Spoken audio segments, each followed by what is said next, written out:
আসসালামু আলাইকুম। আপনি কি জানেন বনের পশু পাখিরাও আমাদের নবী হজরত মুহাম্মদ সাল্লাল্লাহু আলাইহি সাল্লামকে চিনত। তারা জানতো এই পৃথিবীতে যদি কারো কাছে সবচাইতে বেশি দয়া আর ইনসাফ থাকে তবে তিনি হলেন আল্লাহর রাসূল। ভিডিওটি শেষ পর্যন্ত দেখুন এবং ভালো লাগলে চ্যানেলটি সাবস্ক্রাইব করুন। একদিন আমাদের মায়ার নবী হজরত মুহাম্মদ সাল্লাল্লাহু আলাইহি ওয়াসাল্লাম একটি জঙ্গলের পাশ দিয়ে হেঁটে যাচ্ছিলেন। রোদ ঝলমলে সেই দুপুরে হঠাৎ নবীজি দেখতে পেলেন এক উহুদি শিকারী একটি মা হরিণকে শক্ত করে বেঁধে রেখেছে। হরিণটি ছটফট করছিল। নবীজিকে দেখা মাত্রই আল্লাহ তাআলার এক অলৌকিক কুদরতি হরিণটি মানুষের ভাষায় কথা বলে উঠল। সে করুণ স্বরে ডাক দিল, ইয়া রাসূলুল্লাহ, ইয়া হাবিবাল্লাহ, আপনি কি আমার অবস্থা দেখতে পাচ্ছেন? আজ সকালে আমি আমার দুগ্ধপোষ্য বাচ্চাদের বাসায় রেখে খাবার খুঁজতে বের হয়েছিলাম, কিন্তু এই উহুদি আমাকে বন্দি করেছে। সকাল থেকে এখন দুপুর হয়ে গেছে। আমার ছোট ছোট বাচ্চারা না খেয়ে আমার পথের দিকে চেয়ে আছে। পিপাসায় তাদের বুক ফেটে যাচ্ছে। ওগো আল্লাহর নবী, আপনি দয়া করে আমাকে একবার সুযোগ দিন। হরিণের এই আর্তনাদ শুনে রাহমাতুল লিল আলামিনের অন্তর কেঁপে উঠল। তিনি উহুদিকে ডেকে বললেন, হে উহুদি, তুমি এই মা হরিণটিকে ছেড়ে দাও। দেখো, এর স্তনে দুধে পরিপূর্ণ, এর বাচ্চারা না খেয়ে কষ্ট পাচ্ছে। উহুদি তাচ্ছিল্যের সাথে হাসল এবং বলল, হে মুহাম্মদ, আমি অনেক কষ্ট করে একে শিকার করেছি।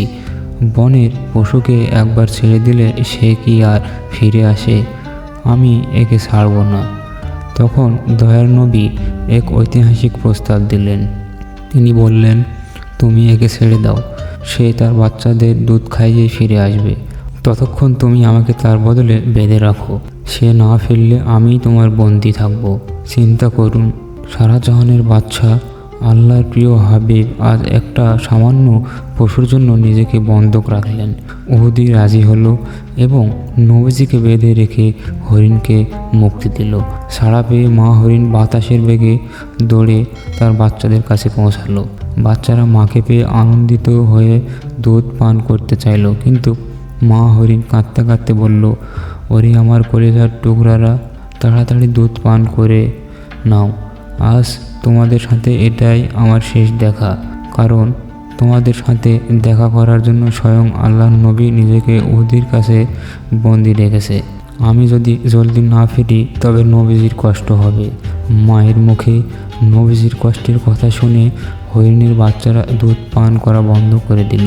তারা বলল, আম্মা জান, আমাদের মায়ের নবী বন্দি থাকবেন আর আমরা দুধ খাবো?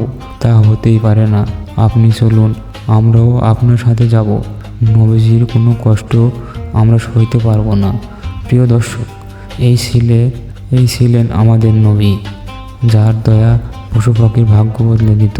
আজকের এই কাহিনী থেকে আমরা শিখলাম আমানত রক্ষা করা এবং পশু পাখির প্রতি দয়া করার গুরুত্ব। আল্লাহ আমাদের সবাইকে নবীজির এই আদর্শ ধারণ করার তৌফিক দান করুন। ভিডিওটি ভালো লাগলে রুহানি কলম চ্যানেলটি সাবস্ক্রাইব করুন এবং কমেন্টে লিখুন সুবহানাল্লাহ। দেখা হবে পরবর্তী ভিডিওতে। আসসালামু আলাইকুম।